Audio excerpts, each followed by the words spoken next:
আমি তোর লেখাপড়া করাইলাম, তোরে পরে তো মেট্রিক পর্যন্ত আনলাম আমি।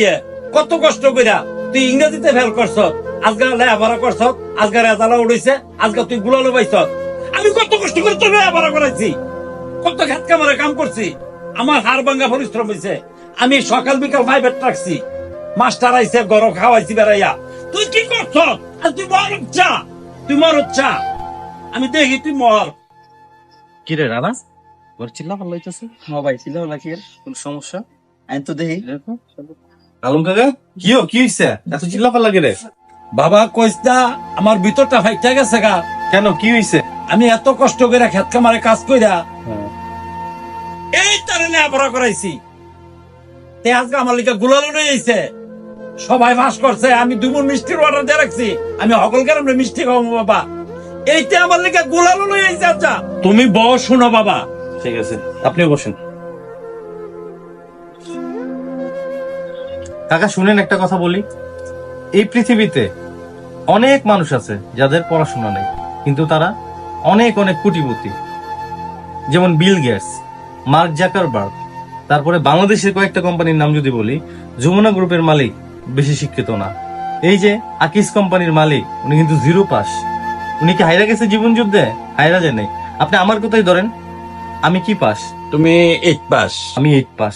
আমার কোম্পানিতে যে ম্যানেজার, ও কি পাস? BA pass. ও বিএ পাস।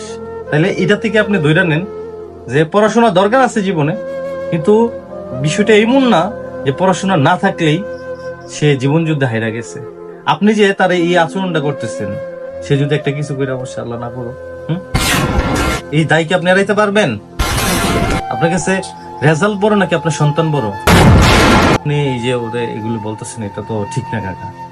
যাক বাজান, বাজান তোরে আমি অনেক গালাগালি করছি, আমার তো মনে অনেক আশা ছিল তোরে আমি লেখাপড়া করাইছি, পাস করবি, রেজাল্ট আইব, আমার মনে অনেক খুশি। তবে তোর ভাইয়ের কথা শুন না, আমার রাগ জিত সব মাটিতে আমি ফালাই দিছি। বাবু তোরে আমি অনেক গালাগালি করছি বাবা, অনেক কষ্ট দিছি, তোরে মরতে কইছি, তুই বাবা এই কাম করিস না। তবে আমি মনে করি রেজাল্ট থেকে তুই একটা ভালো মানুষ হওয়ারই অনেক গুরুত্বপূর্ণ, রেজাল্টটা বড় জিনিস না। আমার এই বাবার থেকে শুন না আমার রাগ একদম ফানি হয়ে গেছে গা।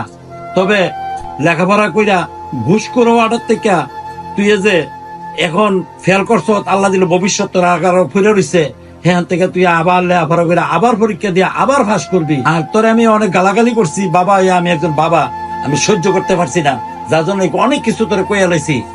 বাবা তুই বাবার দিকে চাইয়া তুই রাগ করিস না, তোর মনে কষ্ট রাখিস না, আবার নতুন করে লেখাপড়া কর। কি বাবা ঠিক আছে নি? এই রে বাবা। আব্বা আপনি আমার মাফ করে দেন আব্বা, আব্বা আমি টের গেছি আপনি অনেক কষ্ট হয়েছে আব্বা, আমার মাফ করে দেন আব্বা। ভবিষ্যতে লেখাপড়া করিস, আবার মানুষের মতো মানুষ হইস বাবা, আমি দোয়া করি। তোরে বকছি, মনে কষ্ট নিস না, আবার লেখাপড়া করিস বাবা। পরীক্ষায় অকৃতকার্য হলে কিংবা খারাপ ফলাফল করলে অনেক বাবা মাই তাদের সন্তানদের তুচ্ছ তাচ্ছিল্য এবং গালমন্দ করে, যা সন্তানের মানসিক স্বাস্থ্যের উপর বিরূপ প্রভাব ফেলতে পারে। ফলাফল সন্তোষজনক না হওয়ায় বাবা মায়ের এমন আচরণ সহ্য না করতে পেরে অনেকেই আত্মহননের পথ বেছে নিতে দেখা যায়। তাই আসুন সন্তানদের খারাপ রেজাল্ট দেখে তাদেরকে আঘাত না করে বরং তাদের সান্ত্বনা দেই এবং ভবিষ্যতে আরো কিভাবে ভালো করা যায় তা নিয়ে আলোচনা করি। মনে রাখবেন, রেজাল্টের চেয়ে সন্তান বড়, সন্তানের চেয়ে রেজাল্ট নয়।